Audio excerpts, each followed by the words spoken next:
CA results मई 2025 आ चुके हैं and I know तुम क्लियर नहीं कर पाए हो। अभी जो तुम्हारा मेंटल स्टेट है वो बहुत ही पेनफुल है। तुम्हारे दिल में क्या बीत रही है मैं समझ सकता हूँ। इतने सालों से इतने सारे अटेम्प्ट्स देखते हुए काफ़ी सारे बच्चों को मैं हर अटेम्प्ट में देखता हूँ जो क्लियर नहीं कर पाते। कई लोगों से बात भी होती है और उनका जो पेन होता है I can feel it. Sir आपके लिए बोलना ईजी है, हम पर बीत रही है, हम ही जानते हैं। आई नो भाई, आई नो मेरे लिए बोलना ईजी है, पर मैं क्यों आया हूं यहां पर मैं आपको बताना चाहता हूं। इस छोटे से वीडियो के माध्यम से जितनी मेरी तरफ से मदद हो सकती है आपको वो मदद मैं करने आया हूं। क्योंकि मैंने बहुत सारे अटेम्प्ट्स देख लिए हैं, मेरा खुद का एक्सपीरियंस और बहुत सारे बच्चों से बात करके जो मुझे एक्सपीरियंस गेन हुआ है उस बेसिस पर मैंने कुछ गाइडेंस आपके लिए सोचा है जो मैं आपको यहाँ पर देने आया हूँ। ठीक है जी, इस वीडियो को लास्ट तक ज़रूर देखिए और उसके बाद ही वापस से पढ़ना शुरू करिए। क्योंकि अगर आपके माइंड में बहुत हलचल है और आपका माइंड क्लियर नहीं है, क्लैरिटी ऑफ थॉट्स नहीं है, तो अगर आप वापस पढ़ने बैठ भी जाएंगे ना तो बहुत ज़्यादा फायदा नहीं होगा और शायद हो सकता है कि आप वही मिस्टेक फिर से दोहराएं। तो before we again start our study we should know some things well in advance, और वही चीज़ें मैं आपको इस वीडियो में बताने आया हूँ। तो आइए दोस्तों शुरू करते हैं। मेरा नाम है CA Pranav Popat. I am the faculty for quantitative aptitude at foundation level and cost and management accounting at CA intermediate level. सबसे पहले मैं आपको बता दूं यार, दो तरीके के स्टूडेंट्स होते हैं। एक वो स्टूडेंट होता है ना जिसको पता होता है कि उसकी preparation up to the mark नहीं थी, उसके पेपर्स भी उतने अच्छे नहीं गए, बट उसने वो अटेम्प्ट दे दिया था जस्ट एज अ ट्रायल। उसका रिजल्ट अगर नेगेटिव आ रहा है, उसका रिजल्ट अनसक्सेसफुल आ रहा है, तो उसके लिए एक सरप्राइज नहीं है। It's not a surprise for that student. तो अगर आप इस कैटेगरी के स्टूडेंट हो जिन्होंने कैजुअल प्रिपरेशन करी थी, तो मैं पहले आपको 2 मिनट में फटाफट कुछ गाइडेंस दे देता हूं ताकि आप लोग फ्री हो जाओ और उसके बाद मेनली मैं वीडियो में उस पार्ट पर आ पाऊं जहां पर जिन बच्चों ने सीरियस प्रिपरेशन करी थी उनको क्या करना है। ठीक है जी, फॉर कैजुअल प्रिपरेशन स्टूडेंट्स, देखो यार, तुम्हारा जो नेगेटिव रिजल्ट आया है तुम्हें भी पता है वो एक सरप्राइज नहीं है, तुम्हें तो पहले से एक्सपेक्टेड था। तो मैं तो ये उम्मीद कर रहा हूं कि रिजल्ट आने से पहले ही तुमने पढ़ना शुरू कर दिया था। कर दिया था तो बहुत अच्छी बात है, लेकिन अगर नहीं किया था तो बेटा अब और डिले मत करो, वरना तुम वही चीज लाइफ में वही गलतियां फिर से दोहरा रहे हो। ठीक है, तो सबसे पहले बैठकर शांति से देखो, सब्जेक्ट वाइज चेक करो कौन कौन सी चीज़ें तुम्हारी पिछले अटेम्प्ट तक हो गई थी और कौन सी चीज़ें बच गई थी। जो भी चीज़ें बच गई थी उसको फटाफट कंप्लीट करो और जितना जल्दी हो सके उन क्लासेस को कंप्लीट करके अपने रिवीजन पर फोकस शुरू कर दो। एक प्रॉपर प्लान बनाओ। देखो, प्लान अपना तुम खुद ही बना सकते हो क्योंकि तुम्हें पता है तुम्हारा क्या पेंडिंग है, तुम्हारा क्या पेंडिंग नहीं है, पिछली बार तुमने क्या कर लिया था और क्या करना बाकी है। प्रॉपर एक डे वाइज प्लान बनाओ एग्जाम तक का, एक टाइम टेबल सेट करो, एक रूटीन सेट करो, उसको फॉलो करो एकदम कंसिस्टेंटली। वीकली बेसिस पर तुम उसको रिव्यू भी कर सकते हो, उसमें कुछ चेंजेस करना तो अपने प्लान में चेंज करो। लेकिन अब एक मिशन बना लो कि नहीं भाई अब बहुत हो गया, इस बार तो मुझे निकालना ही निकालना है। ठीक है दोस्तों, चलिए ऑलराइट। अब मैं बात करता हूं बच्चों उन स्टूडेंट्स की जिन्होंने सीरियस प्रिपरेशन करी थी।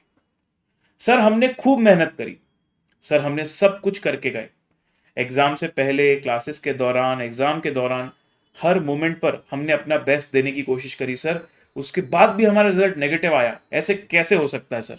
ये तो बहुत गलत बात है। अगर आपके माइंड में भी यही चीजें चल रही है, अगर आप भी इमोशनल सेटबैक फील कर रहे हो सर, मतलब अगर आपके दिमाग में भी या आपको भी बहुत पेन फील हो रहा है, बहुत सॉरो फील हो रहा है, आपको भी सेल्फ डाउट हो रहा है कि अरे यार मुझ में ही कुछ गड़बड़ है यार, मैं तो इस लायक हूं ही नहीं, या बहुत ज्यादा डिसअपॉइंटमेंट फील हो रहा है, आप लोगों को फेस नहीं कर पा रहे हो, ये सारे इमोशंस अभी आना बिल्कुल नॉर्मल है। और क्योंकि आपके स्टेट ऑफ माइंड में भी ये सब चीजें चल रही है तो आप आगे की प्लानिंग नहीं कर सकते। तो पहले ये सब चीजें बाहर निकालनी पड़ेंगी। आपके जो भी इमोशंस है उसको आप एक्सप्रेस आउट करो, जिनके साथ आप कंफर्टेबल हो, आपके पेरेंट्स के साथ, अपने फ्रेंड्स के साथ, जिनके भी साथ अगर आपको रोना है रो लो उनके सामने, लेकिन वो सारे इमोशंस बाहर निकालो, उसको सप्रेस मत करो वरना आपको बहुत ज्यादा तकलीफ होगी। और जितनी जल्दी वो इमोशंस बाहर आएंगे उतनी जल्दी आप नॉर्मल होगे, और जितनी जल्दी नॉर्मल होगे उतनी जल्दी आप आगे के लिए तैयार हो पाओगे। प्लीज प्लीज प्लीज, मेरी बात समझ रहे हो मैं क्या कह रहा हूं? तो एक्सप्रेस आउट योर इमोशंस। ठीक है, तो कमबैक करने के बच्चों मैंने 5 स्टेप आपके लिए सजेस्ट किए यहां पर। There are 5 steps to do the comeback. सबसे पहला स्टेप हमने यहां लिखा है एक्सेप्ट। क्या होता है ना, हमारी पूरी तैयारी करने के बाद अगर हमें ये रिजल्ट देखने को मिले ना, तो पहले तो हम स्वीकार ही नहीं कर पाते। हमको लगता है उन्होंने ज़रूर गलत चेकिंग करी होगी, यहाँ पर ज़रूर उन्होंने गलत मार्क्स दिए होंगे एंड सो ऑन। देखो भाई, जो हुआ सो हुआ, वो चीज़ों को तुम बदल नहीं सकते। गलती तुम्हारी थी या नहीं थी, अब उसके बारे में चर्चा करने से कोई फर्क नहीं पड़ेगा, क्योंकि रिजल्ट जो आ चुका है वो तो आ चुका है। It is not going to change. तो इससे बेटर ये होगा कि आप उसको एक्सेप्ट कर लो। जितनी जल्दी एक्सेप्ट करोगे उतनी जल्दी नॉर्मल हो पाओगे। तो रिजल्ट को एक्सेप्ट करो, अपने इमोशंस पूरे एक्सप्रेस आउट करो, और 2 से 3 दिन के अंदर या और जल्दी हो पाए तो जितनी जल्दी हो पाए अपने आप को नॉर्मल करो। और जब तक नॉर्मलाइज नहीं हो जाते ना, तब तक पढ़ना मत शुरू करो। कुछ लोग एकदम रश में आके, रोना भी आ रहा है, दुख भी हो रहा है, और बुक उठा के पढ़ रहे हैं। अरे क्या जा रहा होगा तुम्हारे दिमाग में भाई? रुक जाओ, अब 1-2 दिन और सही रुक जाओ, पर पहले अच्छे से खाली हो जाओ, उसके बाद पढ़ना शुरू करो। ठीक है? तो normalise yourself, second step. जब तुमने एक्सेप्ट कर लिया, तुमने नॉर्मलाइज कर लिया, now you are in such a situation जहां पर तुम अपना इंट्रोस्पेक्शन कर सकते हो। इंट्रोस्पेक्शन का मतलब अंदर झांकने वाली बात है। तुम अपने इस पूरे सफर को, अभी तक के पिछले 6 महीने या पिछले 1 साल के इस पूरे सफर को एक बार फ्लैशबैक में लेके जाओ। Try to find out the causes, reasons जानने की कोशिश करो कि क्या रीजन हो सकते हैं, क्यों मैं नहीं निकल पाया, कहाँ मुझसे गलती हो गई। पहले खुद के लेवल पर कोशिश तो करो जानने की। ये कहलाता है इंट्रोस्पेक्शन, और ये तभी हो सकता है जब हमारा माइंडसेट नॉर्मल है। ठीक है? अब सुनो, जब इंट्रोस्पेक्शन हो जाएगा ना, इंट्रोस्पेक्शन करने के बाद हमको अपने वीक एरियाज या कॉजेस पता चलेंगे जिसकी वजह से हम क्लियर नहीं हो पाए। तो ऑब्वियसली हमारा प्लान ऐसा होना चाहिए जिसमें उन कॉजेस या उन गलतियों का सॉल्यूशन हो, कि अगली बार हम उसको ना दोहराएं। तो वो हमारा होगा प्लानिंग। तो जब तक इंट्रोस्पेक्शन ना करें तब तक प्लानिंग करने का कोई मतलब ही नहीं है, क्योंकि अगर हम फिर से वैसा ही प्लान करेंगे पिछली बार जैसा, तो हो सकता है फिर से वैसी ही गलतियां हो जाए। ठीक है? पार्ट नंबर 5 में आपका आता है रीस्टार्ट। उसके बाद आपको शुरू करना है। सो सर, क्या हम लोग सीधे पढ़ना शुरू करें, तुरंत रीस्टार्ट कर दें? जी नहीं, पहले ये 4 स्टेप आगे के फॉलो करें, then you are ready to restart. Accept, normalise, introspect, plan and restart. अब जब इंट्रोस्पेक्शन और प्लानिंग की बात आती है ना, तो सभी बच्चों के दिमाग में ये घूमता है, सर इंट्रोस्पेक्शन बोलते हैं, ये भी बोल रहा है इंट्रोस्पेक्शन करो, वो भी बोल रहा है इंट्रोस्पेक्शन, पर ये इंट्रोस्पेक्शन करते कैसे हैं, ये तो बताएगा कोई? आओ भाई, मैं बताता हूं तुम how to do the introspection and planning. ये इंट्रोस्पेक्शन और प्लानिंग करी कैसे जाती है, देखिए ध्यान से। सबसे पहले आइडेंटिफाई द कॉजेस। सोचो क्या क्या रीजन हो सकते हैं। मैं आपको सजेस्टेड रीजंस बताता हूं, कुछ एग्जांपल्स बताता हूं। जैसे, क्या तुम्हारे कॉन्सेप्ट्स वीक हैं? क्या ऐसा तो नहीं तुमने बहुत जल्दीबाजी में क्लासेस कंप्लीट कर ली थी और चीज़ें समझने में उतना टाइम नहीं दिया था? या तो बहुत सारा पोर्शन तुमने स्किप किया था? या तो फिर लेट्स से क्लास में तुम उतने फोकस नहीं थे जिस वजह से तुम्हारे कॉन्सेप्ट्स ही क्लियर नहीं है? अब ये तो बहुत ही फंडामेंटल प्रॉब्लम हो गई, वीक कॉन्सेप्ट्स। दूसरा क्या रीज़न हो सकता है सर? Insufficient syllabus coverage. कि सर मैंने जितना पढ़ा वो तो अच्छे से समझा था, लेकिन मैं लगभग 50% क्लासेस ही कर पाया था, 40% क्लासेस ही कर पाया था, या कवरेज ही मेरा उतना नहीं था सर, बहुत कम पोर्शन में करके गया था, या बहुत सारा पोर्शन स्किप करके गया था। क्या ये रीज़न है आपके अनक्लियर होने का? इनएडिक्वेट रिवीजन। सर क्लासेस ऑल हो गया था, लेकिन क्लासेस मेरे एग्जाम से बस 5 दिन पहले खत्म हुई थी, तो मुझे रिवीजन का टाइम ही नहीं मिला। तो क्या रिवीजन इनसफिशिएंट होने की वजह से आपको चीज़ें याद नहीं आई जबकि आपने क्लासेस में करी थी? ऐसा भी रीज़न हो सकता है। सर सब कुछ सही था, क्लासेस भी करी थी, पूरा कवरेज भी किया था, रिवीजन भी एडिकेटली किया था, लेकिन सर एग्जाम के प्रेशर को हैंडल नहीं कर पाए। ऐसा बहुत सारे बच्चों के साथ होता है जब वो पहली बार कोई एग्जाम दे रहे होते हैं। तो फाउंडेशन के जो न्यू स्टूडेंट्स होते हैं ना, उनके साथ ये वाली सिचुएशन कई कई लोगों को आती है कि सब कुछ सही होते हुए सर हम ब्लैंक हो गए थे एग्जाम के दिन। और इसके अलावा भी कुछ अननोन रीजंस हो सकते हैं। यार ऐसा नहीं है कि हमने जो सोच लिया और सारे रीजन हमको पता चल जाए, कुछ ऐसे भी रीजन होंगे जो हमको भी नहीं पता, तो वो कहाँ से पता करेंगे sir? Will discuss about it. अब मैं एक एक पॉइंट पर आता हूं आपके लिए। सबसे पहले जैसे मैं बात करता हूं वीक कॉन्सेप्ट्स की। देखो भाई, अगर कॉन्सेप्ट ही वीक है ना, तो तुम ये सोचो एक बार कि क्या तुम्हारा मेजॉरिटी ऑफ सिलेबस में ऐसा सिचुएशन है या थोड़े से पोर्शन में? अगर मेजॉरिटी ऑफ सिलेबस में तुमको ऐसा लगता है कि तुम्हारा कॉन्सेप्ट वीक है, या कोई पर्टिकुलर सब्जेक्ट ऐसा है जिसमें मेजॉरिटी सिलेबस तुम्हारा वीक है, तो ऐसे केस में I will suggest you to consider for classes. मतलब in that case you can go for classes, क्योंकि वहां पर तुम रिवीजन वीडियो या सेल्फ स्टडी से इतने कम टाइम में चीज़ों को नहीं कर पाओगे, और उसमें भी क्योंकि अटेम्प्ट तो बहुत जल्दी आने वाला है, 2 महीने के अंदर वापस अटेम्प्ट आ जाएगा।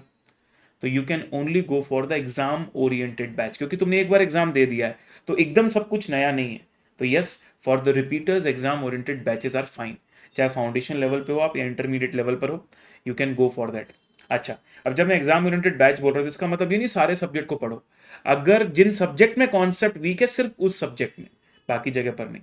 हाँ, तुम्हें ऐसा लगता है कि 80% ऑफ द कॉन्सेप्ट तो हमारे स्ट्रांग है सर, कुछ पोर्शन ही हमारा वीक है, तो फिर उस केस में तुम यूट्यूब से उनके वीडियोस देखकर उनको थोड़ा सा समझ के कंप्लीट कर लो। वहां पर फिर थोड़ा अनस्ट्रक्चर्ड कंटेंट भी तुम्हारे पास होगा तो तुम्हारे को थोड़ा सा ही पोर्शन करना है तो चल जाएगा, फिर क्लासेस लेने की जरूरत नहीं है। ठीक है, चलो अब मैं बात करता हूँ इनसफिशिएंट सिलेबस कवरेज। तो ऐसे केस में तो कंफ्यूजन ज़्यादा है ही नहीं सर, हमको पता है कि हम सिलेबस 50-60% करके गए थे, तो जो 40% सिलेबस तुमने पिछली बार छोड़ दिया था, अभी तुम्हारे पास उतना समय है कि उनकी क्लासेस तुम कंप्लीट कर लो। उनके जो भी कंटेंट तुम्हारे पास है, वीडियोस तुम्हारे पास हैं, जो भी पोर्शन तुम्हारा बचा हुआ है उसको कंप्लीट कर लो, चाहे सेल्फ करना हो या क्लासेस से करना हो, वो तुम्हारी मर्जी है। But you know the plan कि भाई अब अगर ये चीज़ मैं छोड़ के गया था तो इस बार छोड़ के नहीं जाऊंगा। It is as simple as that. Got it? ठीक है। इनएडिकेट रिवीजन, अगर रिवीजन पिछली बार नहीं हो पाया था तो यू नो द रीजन ना कि रिवीजन नहीं हो पाया था, तो इस बार रोने से क्या मतलब है। अब क्या करो, जो भी तुम्हारा पोर्शन हो चुका है सारा, अब इस बार रिवीजन पर पूरा फोकस करो। 2 महीने है ना, बढ़िया से रिवीजन कर सकते हो तुम। सेल्फ रिवीजन करो, फर्स्ट रिवीजन करते समय चीजों को एकदम डिटेल में करो। फर्स्ट रिवीजन कंप्लीट करने के बाद एक मॉक टेस्ट पेपर दो 100 नंबर का, ताकि तुम्हें पता चले कि तुमको लिखते आ रहा है कि नहीं चीज़ें, तुमसे गलतियां कहाँ हो रही, कौन से टॉपिक तुम्हारे वीक हैं। फिर सेकेंड रिवीजन में उन चीज़ों पर ज़्यादा फोकस करो। फर्स्ट रिवीजन करते समय उन चीज़ों को टिक करते चलो जिसमें तुम्हें ऐसा लगता है कि ये तुम भूल जाओगे पेपर तक। तो लास्ट 1.5 डेज में उन चीज़ों को ज़रूर रिवाइज कर पाओ, क्योंकि लास्ट 1.5 डेज में हम डिसाइड ही नहीं कर पाते हमको क्या पढ़ना है। इसलिए फर्स्ट रिवीजन से उस चीज़ को माइंडसेट में रखो। ठीक है सर। एग्जाम प्रेशर हैंडलिंग, देखो बच्चों ये तब होता है जब हम बहुत ज़्यादा लोड ले लेते हैं कि अरे सीए का एग्जाम है, सीए का एग्जाम है। तो अब तुमने एक बार पेपर दे दिया है ना, तो अगली बार तुम्हारे साथ ये सिचुएशन तो नहीं होगी। लेकिन अगर किसी के साथ बार बार ये सिचुएशन हो रही है तो बेटा मुझे ऐसा लगता है कि तुम मेंटली अभी उतने फिट नहीं हो पेपर देने के लिए, क्योंकि शायद तुम बहुत ज़्यादा एक्सर्शन कर लेते हो अपने साथ पेपर की तैयारियों के दौरान। तो थोड़ा सा बैलेंस्ड अप्रोच रखो, हेल्थ पर भी ध्यान दो। मैं ये नहीं बोल रहा कि तुम सीए की पढ़ाई कर रहे हो तो तुम 2-2 3-3 घंटे जिम कर पाओगे, बट मेरा ये कहना है कि आधे घंटे तो हम निकाल सकते हैं ना, कुछ एक्सरसाइज, कुछ मेडिटेशन, कुछ योगा प्राणायाम करने के लिए। और मुझे ऐसा लगता है जिनको प्रेशर हैंडलिंग में प्रॉब्लम आ रही है उनको प्राणायाम एक्सेट्रा तो करना ही चाहिए, क्योंकि फिजिकली फिट तो होना जरूरी है पर मेंटली फिट होना भी जरूरी है।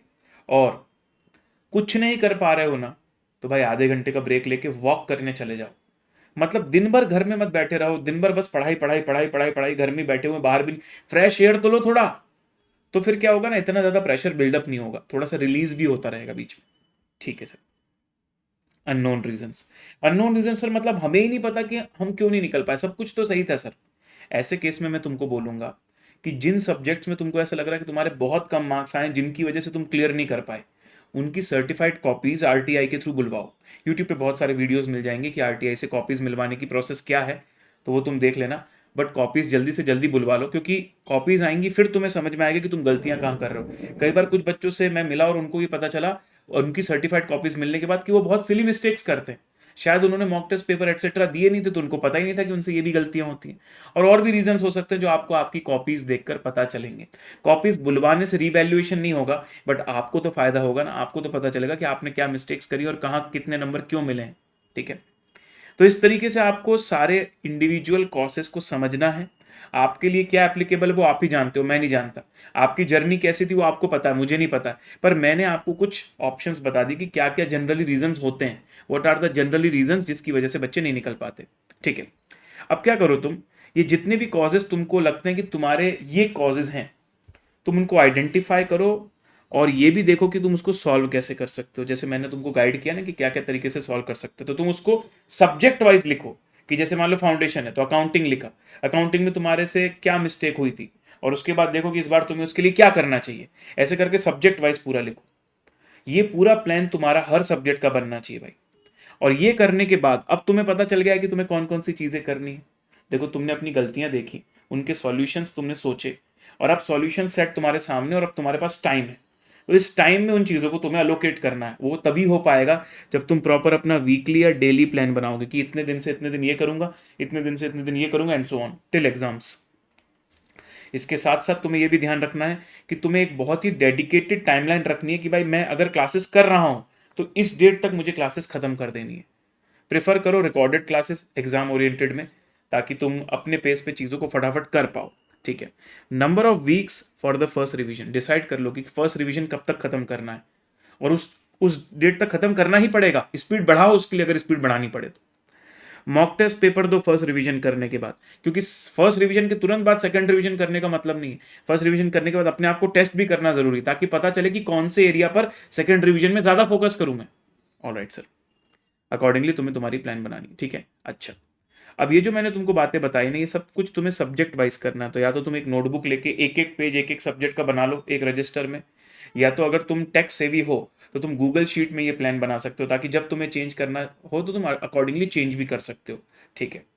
Review the plan every Sunday, मैं तुमको बोलूंगा कि तुम मंडे से सैटरडे एकदम फुल ऑन पढ़ाई करो, और संडे को ना पढ़ाई करने से पहले अपने प्लान को रिव्यू करो कि क्या मुझे मंडे से कुछ चेंजेस करने की जरूरत है प्लान में, क्या कुछ अप एंड डाउन करना है, मतलब उन चीज़ों में किस में कम टाइम लग रहा है, किसी में ज़्यादा टाइम लग रहा है, अकॉर्डिंगली अलोकेशन चेंज करना है तुम्हें आइटम्स का, या ऐसा लग रहा है कि इतना सारा नहीं हो पाएगा तो कुछ कम करना है प्रायोरिटी के बेसिस पे। वो सब तुम हर संडे रिव्यू करो, डेली रिव्यू मत करो। क्योंकि क्या होगा ना, डेली रिव्यू करोगे तो तुम कभी समझ ही नहीं पाओगे कि तुम्हें करना क्या है। भाई जिस चीज़ को तुमने सोचा है कम से कम 5-6 दिन फॉलो करो, फिर देखो कि उसमें कहाँ चैलेंजेस आ रहे हैं, फिर उसको अपडेट करो। बहुत ज़्यादा रिव्यू करना भी अच्छी बात नहीं है। ठीक है सर। अगर तुम्हें ऐसा लगता है कि तुम्हें फेलियर का रीज़न नहीं पता, तो एज आई सेड तुमको कॉपीज के लिए अप्लाई करना चाहिए थ्रू आरटीआई। दूसरी बात, कोई भी रिवैल्यूएशन जैसा कॉन्सेप्ट सीए एग्जाम्स में होता ही नहीं है। इंस्पेक्शन एंड सर्टिफाइड कॉपीज वाला ऑप्शन आपको दिखेगा, वहां पर भी कभी आपकी कॉपी फिर से चेक नहीं होती, सिर्फ रीटोटलिंग होती है। तो आप इस भरोसे कभी ना बैठें कि सर मेरे 38 आए हैं, मैं रिवैल्यूएशन में डाल देता हूँ 2 नंबर बढ़ जाएंगे। ऐसा बिल्कुल भी नहीं होता। सर मेरे 400 में से 198 आए, मेरे 2 नंबर बढ़ जाएंगे। भाई उस भरोसे नहीं बैठ सकते। बढ़ गया, किस्मत अच्छी होगी तो ठीक है, पर 99% तो नहीं बढ़ता, क्योंकि सिर्फ रीटोटलिंग होती है, और रीटोटलिंग में मिस्टेक कौन करता है भाई, बहुत ही कम चांसेस है। ठीक है। कई बार ऐसा भी होता है कुछ बच्चों के साथ कि वो एग्जाम को बहुत ज़्यादा बर्डन लेते हैं। अगर आपको लगता है कि आप बहुत बर्डन ले रहे थे इसलिए बहुत फ्रस्ट्रेटेड फील कर रहे थे एग्जाम के टाइम पे, तो थोड़ा सा बैलेंस्ड अप्रोच रखो। धीरे धीरे स्टडी के आवर्स को बढ़ाओ, और एग्जाम आने तक अपने आप को थोड़ा नॉर्मल रखो। इतना ज़्यादा एग्जेग्रेट मत कर लो सीए के एग्जाम्स को कि बस लाइफ में और कुछ दिखे ही ना। ठीक है। थोड़ा सा बैलेंस्ड अप्रोच से चलिए। अच्छा, जो भी इंटरमीडिएट के स्टूडेंट्स होते हैं ना, जो क्लियर नहीं कर पाते, उनके दिमाग में बहुत बड़ा डाउट ये आता है कि सर अब आने वाले अटेम्प्ट में मैं सिंगल ग्रुप दूं या बोथ ग्रुप दूं। बेटा ये आपकी प्रिपरेशन और आपके माइंडसेट पे डिपेंड करता है। अगर आपकी प्रिपरेशन पूरी है और आपको लगता है बचे हुए 45-50 डेज में आप रिवाइज कर सकते हो, तो आपको बोथ ग्रुप देना चाहिए। लेकिन मान लो आपने एक ग्रुप दिया था, दूसरे की तो अभी क्लासेस ही चल रही हैं, तो फिर ऐसे केस में मैनेज करना मुश्किल होगा। तो अकॉर्डिंगली आपको कॉल लेना चाहिए। अनरियलिस्टिक वो मत रखो कि अब तो मुझे बोथ ग्रुप निकालना ही है, भले आपकी क्लासेस भी पेंडिंग है। तो आपकी क्लासेस का स्टेटस क्या है, रिवीजन का स्टेटस क्या है, उस बेसिस पर आप खुद देखो कि रिमेनिंग डेज में चीज़ें हो पाएंगी या नहीं। अगर हो सकती हैं तो बोथ ग्रुप, नहीं हो सकती तो एक ग्रुप जरूर दें। ठीक है। चलिए, अब एक बहुत बड़ा डाउट आता है उन बच्चों को कि सर हमारे 2 से ज़्यादा अटेम्प्ट हो गए, क्या हमें सीए कंटिन्यू करना चाहिए या नहीं। मैं एक आपके लिए फ्लो चार्ट बना के लाया उसके लिए। देखो भाई, अगर तुमने अपना बेस्ट एफर्ट दिया था, यस या नो। अगर तुम बोलते हो कि नहीं सर मैंने अपना बेस्ट एफर्ट नहीं दिया था, तो फिर तो तुम सोचो ही मत क्विट करने का। फिर तो तुम आने वाले अटेम्प्ट में अपना बेस्ट एफर्ट पहले दो, और उसके बाद ये बात करना। ठीक है। नहीं सर मैंने मेरा बेस्ट एफर्ट दिया था, फिर भी मैं क्लियर नहीं कर पाया। तुमने अपना बेस्ट दिया था, फिर भी तुम क्लियर नहीं कर पाए। अब तुम सोचो क्या तुम्हारे पास दूसरे करियर ऑप्शंस हैं? मतलब क्या तुम्हारा फैमिली में इतना पॉसिबल है तुम्हारे लिए फाइनेंशियली कोई दूसरा कोर्स कर पाना, उसकी फीस दे पाना? लाइक अगर तुम एमबीए का सोच रहे हो, तो क्या अगेन तुम कैट की क्लासेस और एमबीए के कॉलेजेस की फीस अफोर्ड कर सकते हो, एंड सो ऑन? या फिर तुमने जो सोचा था कि तुम सीए क्यों कर रहे हो, उस हिसाब से तुम्हारे पास सीए ही ऑप्शन है और वही तुमको फाइनेंशियल फ्रीडम ला के देगा, तो फिर तुमको रुकने की जरूरत नहीं है। तो अगर तुम्हारे पास मल्टीपल ऑप्शंस हैं और तुम्हारे पास कोई फाइनेंशियल क्राइसिस भी नहीं है, तो तुम स्विच कर लो, कोई प्रॉब्लम नहीं। तुमको सीए से एमबीए में जाना है, सीए छोड़ना है, छोड़ दो। सिर्फ इसलिए सीए मत करो कि लोगों को दिखाना है। अगर वाकई में तुम्हें सीए करना है तो ही सीए कंटिन्यू करो। हाँ, लेकिन तुम्हारे पास कोई ऑप्शन नहीं है तो भाई फिर से भिड़ जाओ, और मेहनत के साथ, और पेपर्स की प्रैक्टिस करते हुए, और मॉक टेस्ट देते हुए, और अगर तुम्हें लगे को तो कोई पेड टेस्ट सीरीज परचेस कर लो। क्योंकि अगर तुमने चीज़ों को बार बार पढ़ लिया है तो वापस पढ़ने से तो कुछ चेंज होने वाला नहीं है। वो एग्जाम में जो परफॉर्मेंस है वहीं पर प्रॉब्लम आ रही है, और वो तब बढ़ेगा जब तुम अच्छी प्रॉपर वाली टेस्ट सीरीज दोगे, ठीक है। और मॉक टेस्ट पेपर जो भी आते हैं वो सब दो, एक्स्ट्रा रिसोर्सेज भी करके जाओ, मतलब अब कोई भी चीज अनचेक्ड मत छोड़ो, सब कुछ करके जाना, यही माइंडसेट से चलोगे तो तुम इस बार जरूर निकाल दोगे, ठीक है एवरीवन। तो यही मेरी तरफ से था दोस्तों आप लोगों के लिए। आई होप कि इस डिस्कशन से आपको कुछ फायदा जरूर मिला होगा, अगर मिला हो तो जरूर कमेंट बॉक्स में मुझे बताइएगा। और आपने जब अपना इंट्रोस्पेक्शन किया, उस इंट्रोस्पेक्शन से क्या कंक्लूजन निकला है ये भी कमेंट बॉक्स में मुझे बता दीजिए। मैंने जैसे आपको बोला था एक्सप्रेस आउट योर इमोशंस, अगर आप किसी से अपने इमोशंस नहीं बता पा रहे हैं तो you can put out your emotions in the comment box, nobody will जज, एटलीस्ट आपके अंदर से चीज़ें रिलीज तो हो जाएंगी, ठीक है जी। और इन सब चीज़ों के अलावा अगर आपकी कोई क्वेरी है कि सर मेरी ये सिचुएशन है, इस सिचुएशन में मुझे क्या करना चाहिए, तो भी आप इस वीडियो के कमेंट बॉक्स में डाल दीजिए। Let's try to do this thing कि इस वीडियो के कमेंट बॉक्स को एक कम्युनिटी जैसा बना देते हैं, जहां पर जो भी बच्चे क्लियर नहीं हो पाए ना, वो एक दूसरे के साथ एक्सपीरियंसेस शेयर करें, एक दूसरे को भी हेल्प करें, ठीक है जी। तो आप अपने सवाल भी डालिए, और अगर आपको पता है कि आप दूसरे को कैसे हेल्प कर सकते हो तो उसमें भी रिप्लाई करिए। That's all from my side guys, and please please please जल्दी से जल्दी नॉर्मल हो। अभी पढ़ने का मत सोचो तुरंत, एक दो दिन जितने इमोशन आउट कर सकते हो करो। और ये सब स्थिति इजी नहीं है, बट यस, जब कम बैक कर लोगे ना तो ये सेटबैक पूरी तरह एलिमिनेट हो जाएगा, फिर कोई नहीं पढ़े बोलेगा, कोई नहीं सोचेगा कि तुम नहीं निकले थे। एक बार सक्सेस जब हाथ में आ जाती है तो ये सब एलिमिनेट हो जाता है। तो try to go to achieve that success जो इन सब चीजों को वॉश आउट कर दे, ठीक है जी। All the best guys for the upcoming attempt, मैं आपके साथ हूं। You can stay connected with me on my Telegram channel, Instagram channel. See you, bye bye, take care.